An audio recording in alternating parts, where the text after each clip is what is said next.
მოგესალმებით. თქვენ უყურებთ გადაცემა ხმა ქართველი ქალის. ჩვენ ამ გადაცემის წამყვანები სოფია გაბაშვილი და ლუკა მოგეშვილი ვართ. გადაცემა დაფუძნებულია ამავე სახელწოდების გაზეთზე, რომელიც 1917 წელს კატო მიქელაძემ გამოსცა. კატო საუკუნის წინ საუბრობდა თემებზე, რომლებიც ჩვენი საზოგადოებისთვის დღესაც აქტუალურია. მე და ლუკა გაგაცნობთ ამ გაზეთის სხვადასხვა ნომერს და ვისაუბრებთ მასში წამოჭრილ განსხვავებულ პრობლემებზე. დღეს უნდა ვისაუბროთ მესამე ნომერზე და აქ არსებულ მნიშვნელოვან საკითხებზე. მოდი პირდაპირ ეგრევე გადავიდეთ მთავარ თემაზე.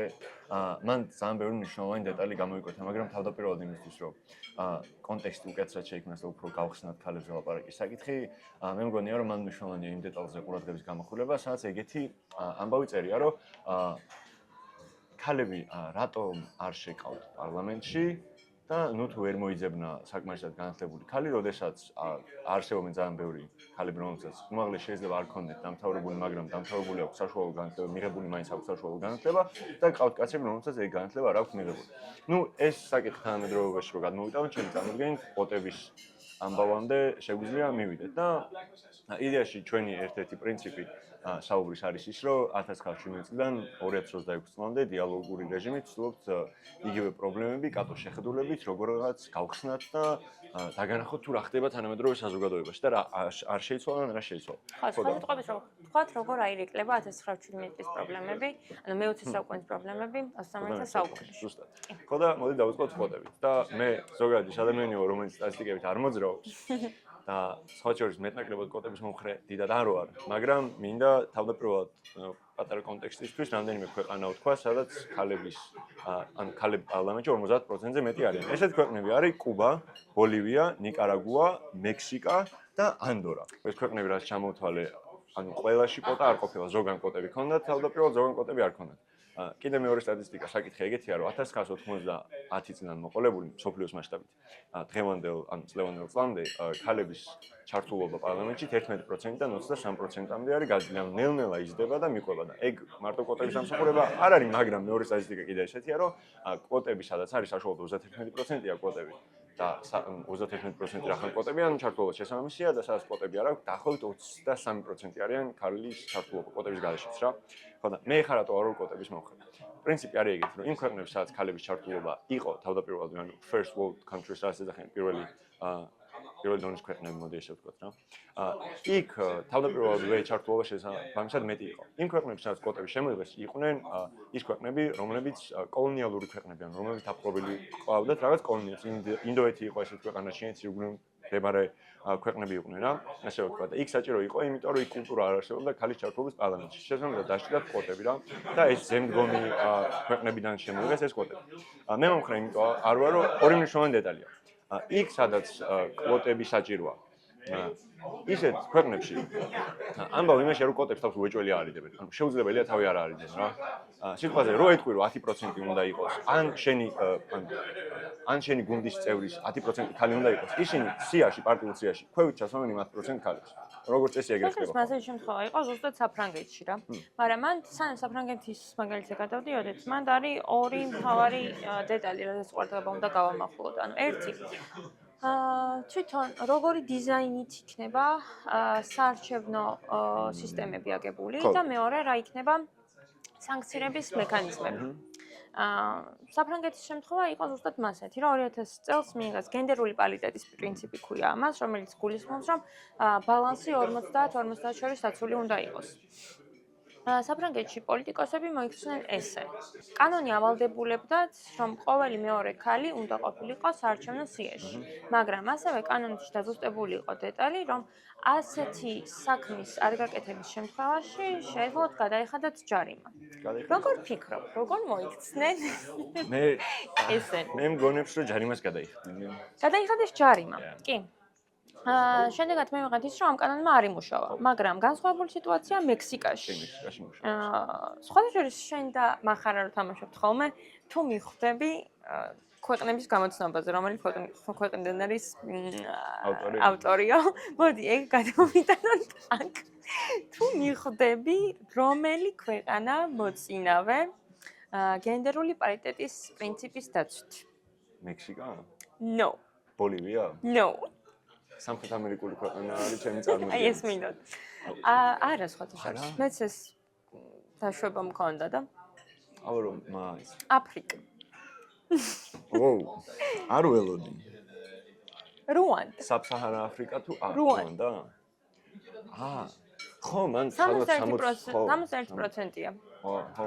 მაგრამ მარტო მაგაზე არ არის რეალურად ამბავი არის კიდევ როგორ შეიძლება გაიზომოს დემოკრატიულობის პრინციპი სხვადასხვა ქვეყანაში და მე ეგენი და ეგ გჭირდება იმისთვის რომ მე რაღაცნაირად პატერნები დავიჭიროთ აქვს თუ არა არის თუ არა ერთმანეთთან კავშირში ეს ქალთა რეპრეზენტაციულობა მიბმული დემოკრატიულობის ხარისხს და თავი პრობლემა არის მენტალობა როგორც ვამბობთ ხოლმე რა და მეორე ეს არის რომ მენტალობის ცვლილებას სჭირდება ძალიან დიდი დრო რომელსაც ან კულტურაზე უნდა გქონდეს რომ როგორ უნდა შეცვალო მენტალობა ან კულტურაზე უნდა გქონდეს რაღაცა ამოსავალი წერტილი და სწორება და რაღაც კოლექტიური მენტალიტეტი უნდა გქონდეს და კოლექტიური მემკვიდრეობა უნდა გქონდეს ისეთი რომლის გახსენების საფუძველზე და არტიკულირების საფუძველზე ეგ ლოგიკა გექნება სულ რომ ხნათ რაღაცები ესე როგორც ჩვენი წინაპრები შვებოდნენ ან კანონის ძალით უნდა იყოს დარეგულირებული ეგ ამბავი ხო და როგორც აღმოჩნდა კანონის ძალა ხო და მექსიკა მაგის მაგალითია რა ხო მექსიკას მეტნაკლებად გამოვიდა იქ იშვიათ შემთხვევაში სადაც გამოდის კოტების შემდგომ მექსიკაზე რა არაქენი 50-50 ხო არიან მან ნიშნავენ ისე რომ პარტიულ სიაში ჩაწერის პრინციპი სჭირდა 50-50-თან როგორც ჯერ კაცი მერე ხალი კაცი 50 გულისხმობს მაგას რომ ყოველი კენტიანული ხალი იყოს მაგრამ ამათ მექანიზმი უფრო დახვეწილი იყო მე როგორც ნახე და ეს მექანიზმი გულისხმობდა ეს მექანიზმი არ გულისხმობდა ჯარიმას ეს მექანიზმი არ გულისხმობდა ჯარიმას ეს მექანიზმი გულისხმობდა იმას რომ თუ კი რომელიმე პოლიტიკური პარტია ამ კანონის დაცვაზე უარს განაცხადებდა საერთოდ წაიშლებოდა და არ დარეგისტრირდებოდა მათი სია ხო კი ანუ თუ მაგ მექანიზმის შემოღება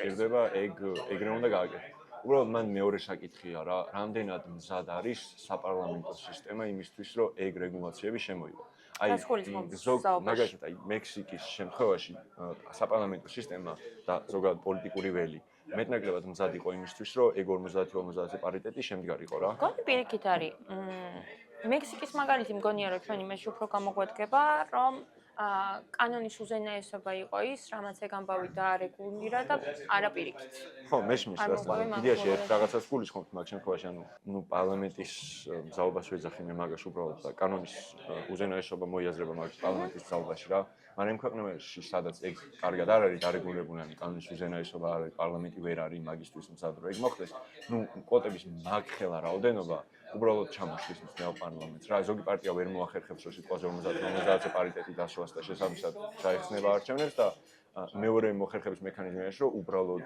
ფიქციურად ჩაწერენ ქალებს იმისთვის რომ შევიდნენ არჩევნებში რა მაგრამ მექსიკაში ხო ხელოვნურად შექმნიან ეხლა მექსიკა მზად იყო მაგისთვის იმიტომ რომ ქალი პოლიტიკოსების შედარებით ყავთ ეხლა მე არ ვიცი მექსიკის ქალ პოლიტიკოსებს მაგრამ ვიცი რომ სუფთაველია შედარებით რა ვიდრე სხვა ქვეყნებში და შედარებით მზად იყვნენ როცა მზად არის შენი ქვეყანა მაგისთვის ჩემი წარმოგიდგენთ შეგიძლია ეგ გააკეთო და კარგი იქნება მაგის თუ გააკეთო რა მაგრამ როცა მზად არ არის მაღალ პროცენტულობას ვერ დასვა 50-50 მოგწევს რომ შედარებით დაბალი დასვა ჩვენთან რამდენი პროცენტი იყო ამ ახლა? ჩვენთან 2020-ის პარლამენტის არჩევნების დროს ყველა პოლიტიკური პარტია ვალდებული იყო, რომ საარჩევნო სიები ამ პრინციპით აიგო. მეოთხე ქალი, ყოველი მეოთხე ქალი. და ესეც გააკეთეს. მე ადგილობრივი არჩევნების დროს იყო, რომ ყოველ მესამე ქალზე ყოფილიყო სწორება, მაგრამ 2024 ხო და მაგან აწია, ანუ 14%-დან აიწია 20%-მდე. მაგრამ 20-24-ში გამოვიდა ძალიან დაბალი. გამოვიდა დაბალი არა, საერთოდ ამოიღეს კანონმდებლობა. ეგ რომ ამოიღეს შესაბამისად მე ჩართულობა ძალიან არა, ისე იგივეა მე როგორც ნახე. 20%-ია ისე.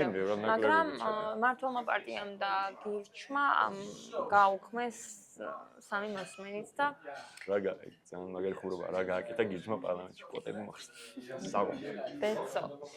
თვალშორს ვეტო დაადო პრეზიდენტმა მაგ კანონს, მაგრამ ვეტოც დაიძლია აბსოლუტური უმრავლესობით.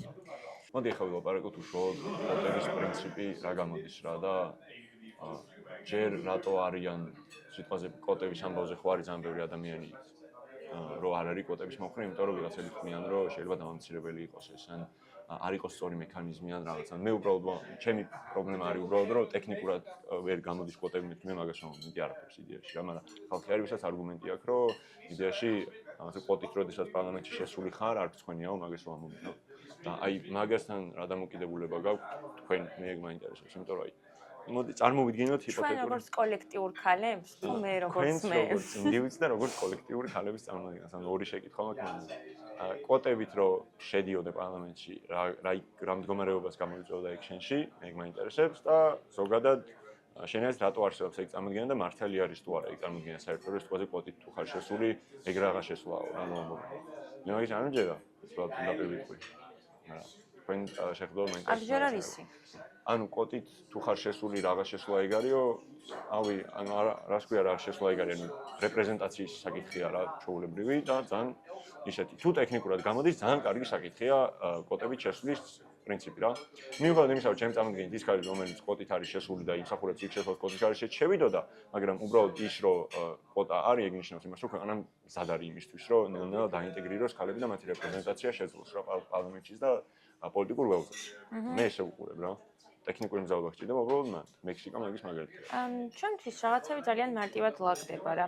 თუ კი ქვეყანაში არ არის ისეთი მენტალიტეტი და ისეთი მზაობა კაცების მხრიდან, რომ ქალები იყვნენ პოლიტიკაში და ბუნებრივად არ არის ეს მოცემულობა, მაშინ საჭიროა რაღაცები გავაკეთოთ ხელოვნურად. მგონია, რომ ერთ-ერთი კარგი მექანიზმი და გამოსავალია იმისა, რომ პარლამენტში ქალთა რეპრეზენტაციულობა გაიზარდოს. ხო, არა, იმუშავებს ეგ. ეგარი მნიშვნელობა შეკითხვა რა, თუ საზოგადოება მზად არ რა არის. შეუშლის ხელს? მე შემიძლია გავიხსენო საქართველოს პარლამენტში ნათქვამი უკიდურესად სექსისტური ფრაზები, უბრალოდ არ გავიხსენებ ამ კონკრეტულ სიტუაციაში, იმიტომ რომ მგონია რომ ხო. არ არის საჭირო. ვისაც ექნება ამის სურვილი შეგიძლიათ მოიძიოთ, მაგრამ რაღაცები პრობლემურია. კი, მეორე რამე. მაგრამ არ მგონია ქალები მაგაზე გაჩერდნენ. მიუხედავად იმისა, რომ თანამედროვე მსოფლიოში არსებულ სიტუაციაზე ვილაპარაკეთ, მოდი ნახოთ კატოსთან რა პრობლემებია და კატოსთან როგორ ირეკლება ესენი. კატო წერს ძალიან დიდი გულის ტკივილით ასეთ რაღაცას. ჩვენ ვხედავთ აღმასრულებელ კომიტეტში ისეთ მამაკაცებს, რომლებსაც არავის არის სწავლა-განათლება არ მიუღიათ და თუ ისინი არ ითვლებიან მოუმზადებლად, ამდენ ინტელიგენტ ქალებში, რომლებსაც თუ სხვა არასაშუალო სასწავლებელი მაინც დაუსრულებიათ. ნუ თუ ორიოდე დედაკაციც არ აღმოჩნდა იმდენად მომზადებული, რომ თავისი მოვალეობა გაეცნო და შეესრულებინა. თუ რომ მათ ნამდვილი ამხანაგური ზნობით კი მიიწვევდნენ აღმასრულებელი კომიტეტის წევნი მამაკაცები. ხო რა. ჩვენ რაც ვილაპარაკეთ, ეგ რო შეიკუმშოს, გაიწმინდოს და აკადემიური ფორმა გაზეთისთვის მიეცეს, კატო და პერიფრაზირებდა ამას ზუსტად ესე. ქართული საზოგადოება ძალიან უცნაურად უყურებს ზოგადად ქალის ჩართულობას რაღაც სფეროებში. ჩემი წარმოგიდგენით პირველი ნაბიჯები რაც უნდა მოხდეს არის ის, რომ შუა და ქვედა ფენიდან უნდა წარმოვიდეს მოძრაობა რა. ძირითადად ქართულ ადამიანს რო კითხო ქალის დასაქმების სფერო რა არის? ნუ რამდენიმე ვარიანტია მარტო რასაც გეტყვიან რომ მასწავლებელია, ალბათ. Yes I am. ან გეტყვიან რომ ექთანია, ან დია სახლისია, ან ნუ ახლა ჩვენი თაობის ადამიანებიც უკვე საოფისე საქმეებშიც მუშაობენ.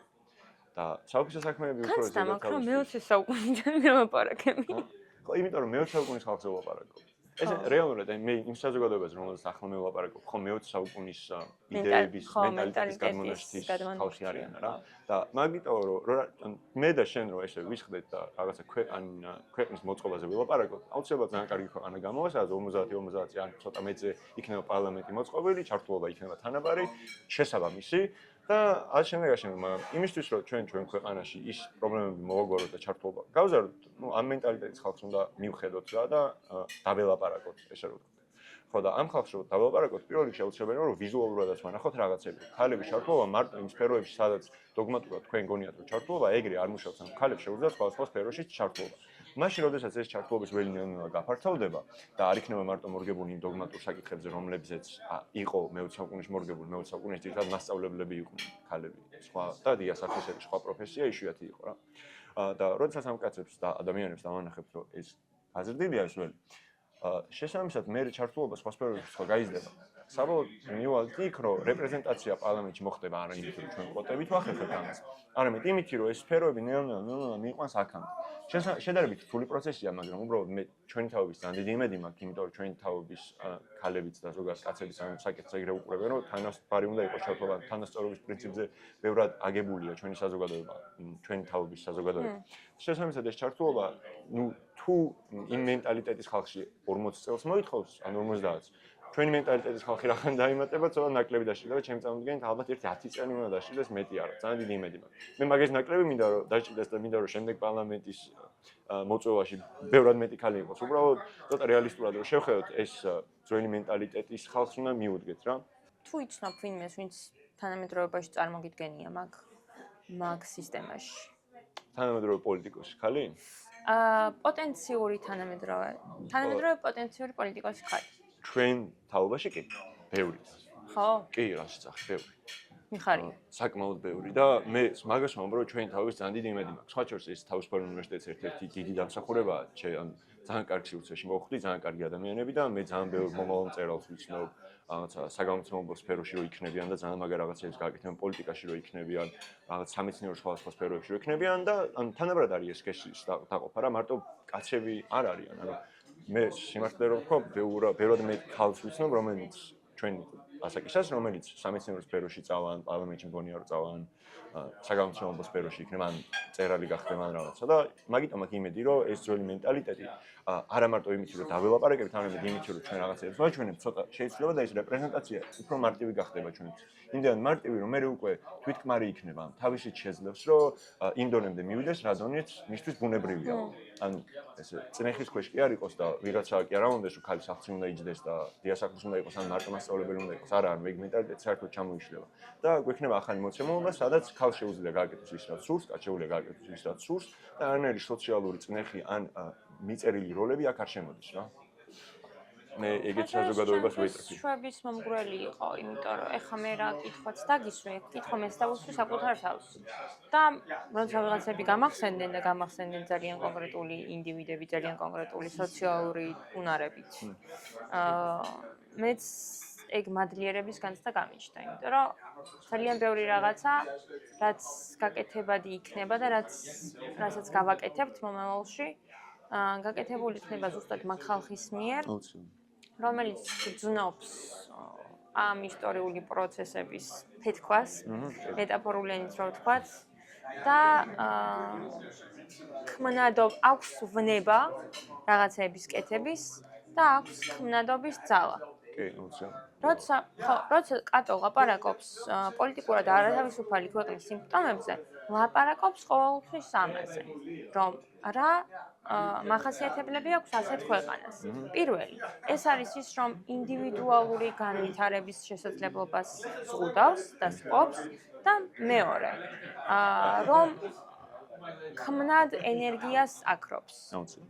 და მე მგონია, რომ ჩვენ თაობაში ეს ქმნადი ენერგია არის, რაღაცა სიახლის შექმნის უნარი. მიუხედავად იმისა, რომ იმიტომ რომ ხედავ, ვგრძნობ, მაგ ენერგიას ვგრძნობ კიდეც და ხედავ კიდეც. და სხვა შორის წინაზე ლაპარაკობ, მე და შენ რომ ლაპარაკობდით ნიკოლაძის მამულის სიყვარული და მსაჯერერთი, ძალიან გული მტკივა, როგორ არის თანამედროვე პოლიტიკური სპექტრი დაცლილი მაგ ლექსიკისგან. არავინ არ ლაპარაკობს მამულის სიყვარულზე, არავინ არ ლაპარაკობს მამულის მსახურებაზე და რაღაცეები გადათარგმნილია პოპულისტურ ტექსტებად. არ ვიცი, გახსოვს ის რა იყო. კითხვას უსვავს ერთი ჟურნალისტი, კარგად მახსოვს ტიპები, ვიზე არის ლაპარაკი, უბრალოდ არაეთიკური იქნება მაგ ტიპების სახელების გამოყენება. ერთ-ერთი ჟურნალისტი, საკმაოდ ცნობილი ჟურნალისტი, უსვამს ერთ-ერთ ძალიან ცნობილ მომღერალს კითხვას, რა უყვარს სამშობლოზე მეტად. პასუხი არის შოკოლადი. ხო და მე ძალიან გული მტკივა, იმიტომ რომ დაიტრენდა ეს მენტალიტეტი, რომ სამშობლოზე მეტად შეიძლება შოკოლადიც გიყვარდეს. მაგას ძალიან ბევრი გამომწვევი მიზეზი აქვს რა. თუნდაც ის შეკითხვა, რომ რომელი სამშობლო არის ლაპარაკი, როდესაც ის სამშობლო, რომელშიც ჩვენ ახლა ვართ, არის შექმნილი იმათ მიერ, ვისაც ჩვენ ვებრძვით. მაგ ინტერვიუს არ ვეხები, ანუ იმ ადამიანებს ვეხები, ვის განცდაშიც სამშობლოს იდეა ჯერ კარგად ჩამოყალიბებული არ არის. და როცა არ არის შეიძლება ულჩემოდეს შოკოლადი, არ ვამართლებ ეგ სწორი არ არის საერთოდ. უბრალოდ იმ ადამიანს უნდა ჩამოუყალიბდეს სამშობლოს იდეა ჯერ, სამშობლოს სახელმწიფოს, სახელმწიფოს იდეა უნდა ჩამოუყალიბდეს და ეს იდეა უნდა იყოს მისთვის მნიშვნელოვანი ძვირფასი და უნდა შეეძლოს რომ მიემართოს. სხვის შექმნილ სახელმწიფოს ვერ მიემართოს. არის რამე კონკრეტული ეპიზოდი, რამაც შენ ეგ ჩამოგიყალიბა, სამშობლოს იდეა? ოკეი. ძალიან მაგარი. ნახირი. რა? სოფელში ნახირის გაყოლა. და ეგრევე ხვდები, რომ ამ მიწიდან ვეღარ წახვალ რა, შეუძლებელია წახვიდე. იმიტომ რომ იმ მიწაზე სადაც ძროხა გადევნე აბალახე, მე სახში დაბრუნდი და დაიშვენე, კარგი რა შენიოს შევე მიწა. და ანუ ეგ ცხადია ეგ ფიზიკური დასტური იყო და მე ინტელექტუალური დასტური, თუნდაც ლიტერატურაში არის, თუნდაც იმ ნიკოლაძესთანაც არის, ბევრგან არის რა. და ორივე დასტური ერთად რო ჯდება, მე ხვდები, რომ სახელმწიფო ერი ქვეყანა შენია, შენ გეკუთვნის. უბრალოდ ჩემ წარმოდგენით ამ შემთხვევაში დახმარება სჭირდება იდენტობის თვალსაზრისით, კულტურის თვალსაზრისით, პოლიტიკის თვალსაზრისით, განათლების თვალსაზრისით, მილიონი თვალსაზრისით სჭირდება ერს და სახელმწიფოს დახმარება. იმისთვის რომ წინ წამოვიდეთ, იმისთვის რომ ქალების რეპრეზენტაცია იყოს არა მარტო პარლამენტში, არამედ საზოგადოებაში. იმისთვის რომ საჭირო რომ ხმა ისმოდეს. ზუსტად, ხო. ხმა ქართველი ქალის. ხმა ქართველი ქალის. ისმოდეს. და ზემოდან კიდე საჭირო რომ მილიონი ხმა ისმოდეს. აბსოლუტურად თითქმის ყველაფერთან დაკავშირებით. ჩვენ ვართ ის საზოგადოება, რომელიც ვერ ახერხებს წესიერად თარგმნოს ტექსტები, იმიტომ რომ არ გვაქვს მაგის გამოცდილება და კულტურა. ჩვენ ვართ ის საზოგადოება, რომელსაც არ ახსოვს ვინ არის კატო მიქელაძე. ზუსტად. და რამდენი კარგი ქალი ავტორი არის დაკარგული ჩვენ საზოგადოებაში. ვერ პოულობ რა. და ეგ არის იმის პრობლემა და კატო მაგას ხვდება და ხვდება ცარისტული რუსეთის გამო და მე მიყვება და სულ შემთხვევით საბჭოთა კავშირზეც იგივე აზრი გამოდის რა, რომ პოლიტიკურად და კულტურულად არათავისუფალი ქვეყანა გვაქვს. როდესაც პოლიტიკურად და კულტურულად არათავისუფალი ქვეყანა გაქვს, ყოველ ცხადია და ძალიან სწორი აღნიშვნებია ეგ, რომ თვით გამოხატვის საშუალება გეკარგება, ანუ მეს კარგავ, შენ ღირსებას კარგავ და ზემოდან იმატება ის დეტალი, რომ ქმნადობის უნარი, როგორც შენ ახსენე, იკარგება. ეს ორი ერთად. იმიტომ რომ ნიკოლაძეს წერს ამ ნებაზე, რომ ჩვენ როგორც საზოგადოებას ეგ ქმნადობის ნება გვაკლია. კი. დისციპლინა გვაკლია, ერთობა გვაკლია. სხვაშორის კითხვა რა დაგისვა არ იყო შემთხვევითი კითხვა, იმიტომ რომ ჩემთვის ძალიან კონკრეტულ ისტორიულ ეპოქასთან და ისტორიულ პროცესთან არის დაკავშირებული სამშობლოსადმი მიკუთვნებულობის განცდა. და ძალიან საყვარელი ამბავია, იმიტომ რომ ერთ დღესაც შარშან წინ უნივერსიტეტიდან მოსული ვარ. თულს ყველა რამე თუ არ მეძინა ღამე და ჩამეძინა. მაგვიძებს ხმა. არა რუსულ კანონს. რომ გავიხედე. არ ვიცი ალბათ 6-7 წლის პატარა ბავშვები. საქართველოს აი როგორ აღიწეროთ, თხუპნია ბავშვები, აი იცი როგორი ბავშვები.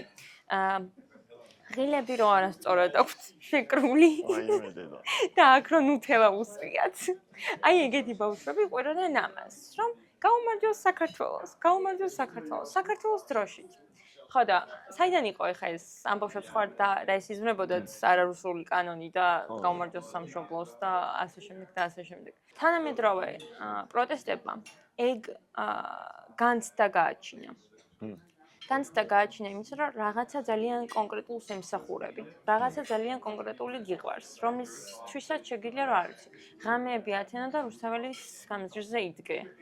ღამეები ათენა და არ ვიცი, მე მახსოვს როგორ მესენიშნებდით იდეების ისტორიის გამოცდას ილიას და აკაკის ძეგლის ქვემოთ. ირონიულია და ლამაზად ირონიულია. და როგორ მეცადინეობდით, როგორ ვდარდავდით ქართული აზრის ისტორიის გამოცდაზე ამ ძეგლის ქვემოთ. დღევანდელი გადაცემა ეძღვნება აგრარული უნივერსიტეტის სტუდენტს ელენე გელაშვილს, რომელიც 13 მაისს აგრარული უნივერსიტეტის ეზოდან აიყვანეს. და მიესაჯა 2 დღიანი პატიმრობა. მე მახსოვს ელენე ელენესთან ჩემი პირველი საუბარი, იმიტომ რომ კამპუსის მარში იყო და ელენე ბრაზობდა ხალხზე, რომლებიც აღარ გამოდის პროტესტზე.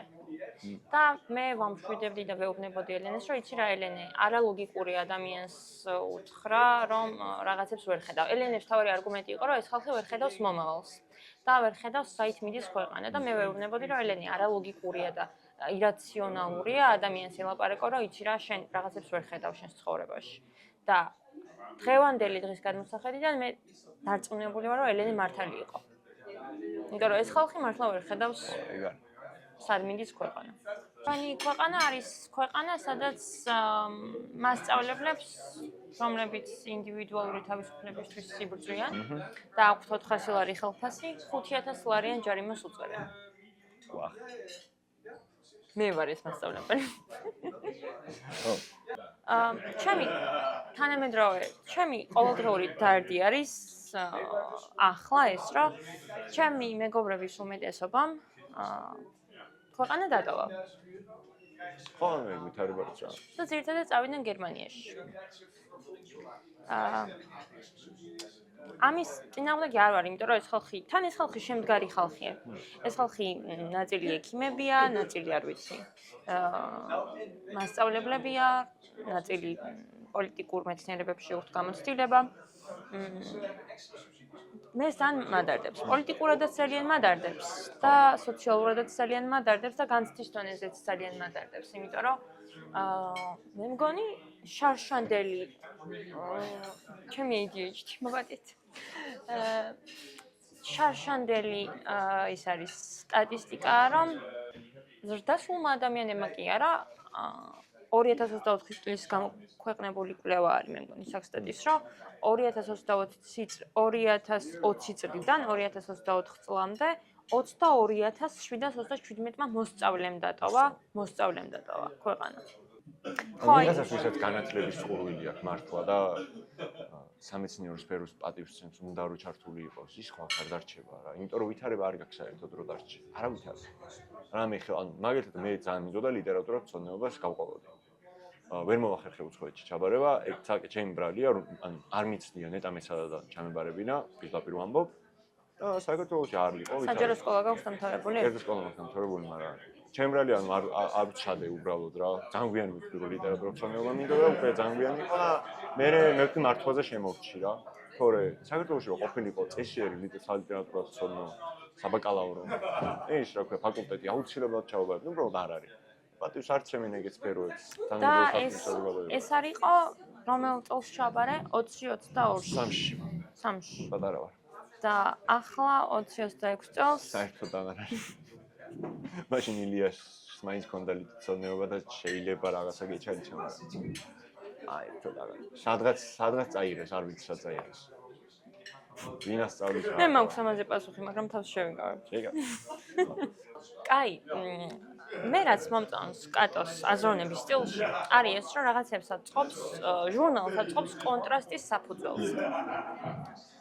პირველი განზომილება არის ეს, რომ რა არის პოლიტიკურად არათავისუფალი ქვეყნის სიმპტომები და ამის პარალელურად როგორი უნდა იყოს დემოკრატიული ქვეყანა. რა მახასიათებლები უნდა გქონდეს. რა უნდა გაკეთდეს პირველ რიგში, რომ წარმომადგენლობითი სისტემა დალაგებული იყოს. რა უნდა გაკეთდეს იმისთვის, რომ ინდივიდს ხმა ჰქონდეს. რა მნიშვნელობა აქვს საყოველთაო თანასწორი პირდაპირ და ფარული ხმის მიცემას? რა მნიშვნელობა აქვს შენთვის? დემოკრატია დგას მაგაზე. და მე, აი, ჩემზე უკეთესად კი ვწერია, მე რასაც ვიტყუდება, უკეთესად წერია, მან სამივე ჩაშლილი აქვს. რაღაცები ამოვიკითხოთ თითოეული დეტალიდან. საყოველთაო არჩევანთა უფლება მისთვის არის სამართლიანი მოთხოვნილება, რომ ყველა მოქალაქე მდიდარია ის ღარიბი, ნასწავლი თუ უსწავლელი, ერთნაირად ემსახურებიან სახელმწიფოს. მე ვგიჟდები იმ ხალხზე, ვინც ამ ლექსიკას იყენებს და ვინც ამაზე დარდობს, როგორ ვემსახუროთ ქვეყანას. ამისთვის ყველა ის პირნი, რომელიც იხდიან თავიანთ მოვალეობას სახელმწიფოს წინაშე, უნდა სარგებლობდეს ერთნაირი უფლებით, რათა სახელმწიფო სასადბირომ ახალი კანონების შემოღების დროს არ გამოსცეს ისეთი კანონები, რომელიც შეავიწროებს მცხოვრებთა რომელიმე ნაწილს. ეს არის ყველაზე მნიშვნელოვანი. ყველა მარგინალიზებული ჯგუფის თანაბარ თანასწორუფლებიანობა. ხო. მე-20 საუკუნის დასაწყისში მე მგონია რომ იდეალურად აღმოაჩინა მით უმეტეს დასავლეთის სახელმწიფოებმა ის პრინციპები, რომლებზეც სახელმწიფოები უნდა იდგას. და დღეს მეტნაკლებად დგას. ჩემი წარმოგიდგენით და პირველი ეგ არის ის, რომ ადამიანები არიან თანასწორები და განურჩევლად რასისა, სქესისა, წარმომავლობისა, ეთნიკურობისა, რწმენისა, ისინი თანასწორები არიან. და ნუ კატოს არგუმენტებით ზუსტად ეგ არის და ეგ ძალიან მნიშვნელოვანი მიგნებაა მით უმეტეს 1917 წელს, როდესაც საქართველოს კონსტიტუცია უნდა დაიწეროს თუნდაც და დემოკრატიული სახელმწიფო უნდა გამოვცხადდეს ჩვენ. ეს აუცილებელია ამ ყველაფერზე ლაპარაკი მაშინ. გაზეთის ერთ-ერთი მნიშვნელოვანი ნაწილია პატარა ჩანართები, სახელწოდებით დამაკვირვი. მე მაქვს განცდა, რომ კატო ამ ჩანართებს ძალიან კონკრეტული მიზნისთვის იყენებს. ლეგიტიმაცია მისცეს თავის ხმას. რომ ის, რომ მე აქ ქართველი ქალი ქუთაისში ვზივარ და რაღაც თითქოს ამ ხალხისთვის მაღალ თემებზე, როგორიც არის უფლების მოშველიება, როგორიც არის უფლება, პოლიტიკური უფლება, როგორიც არის ხმის მიცემის უფლება, კლუბებში ქალთა რეპრეზენტაციულობა და ასე შემდეგ, განყენებული არ იყოს და კონტექსტიდან ამოვარდნილი არ იყოს. ჭირდება მოვიტანო მნიშვნელოვანი ხალხის მნიშვნელოვანი ფრაზები საზღვარგარეთიდან, უცხოეთიდან, რომელიც ამ ხმას გამყარებს და ჩემს არგუმენტებს გამყარებს. ერთ-ერთია ეგეთი მაძინი. თავისუფლების მაძიებელი მამაკაცები მთელი თავისი ძალღონით უნდა ესწრაფოდნენ მას, რომ ქალები სარგებლობდნენ ყველა მოქალაქეობრივი და პოლიტიკური უფლებით სოციალურ ცხოვრებაში. როგორ გესმის ზოგადად და რას ფიქრობ მაგასთან დაკავშირებით? როგორ გესმის ფემინიზმი? როგორ გესმის თანასწორობა? როგორ გესმის ის, რომ მე და შენ გვაქვს იმის პოლიტიკური უფლება, რომ ერთ სივრცეში ვისხდეთ და ამ თემებზე ვილაპარაკოთ? ძალიან კარგი შეკითხვა. პირველ რიგში, ჩემთვის ფემინიზმიც, თანასწორობაც და დემოკრატიულობაც ერთ ქვაბში იხარშება, ცხადია იქ ხოლმე. თავიდანვე, როდესაც ცოტა წამოვიზარდე და შედარებით მნიშვნელოვან საკითხებზე დავიწყე ფიქრი. მე გონებაში არც კი მქონია ეს ფიქრი, რომ შეიძლება თანასწორები არ ვიყოთ ქალები და კაცები. ანუ მე ამას ძალიან უმადლი ჩემს ოჯახს, იმიტომ რომ ეგრე აღმზარდეს დედაჩემმა მასწავლა როგორ და მოქცეულიყავი ქალთან და დედაჩემმა ჩემ და მასწავლეს ის, რომ თანასწორები ვართ უპირობოდ ცხადია ეს. ამისთვის აქედან გამომდინარე ჩემს ფემინიზმი ცოტა უცნაური ცნება გამოდის რა, რომ ყველა ცხადია, რომ ფემინიზმი კი არა, თანასწორები ვართ რა. ანუ საპირისპირო მდგომარეობა ჩემ გონებაში ვერ დაიშვება. ყველა ანუ უფლებრივადაც თანასწორები ვართ, კულტურულადაც თანასწორები უნდა ვიყოთ, სოციალურადაც თანასწორები უნდა ვიყოთ და მორჩა. ანუ ამის საპირისპირო მდგომარეობა არ მესმის მე რა.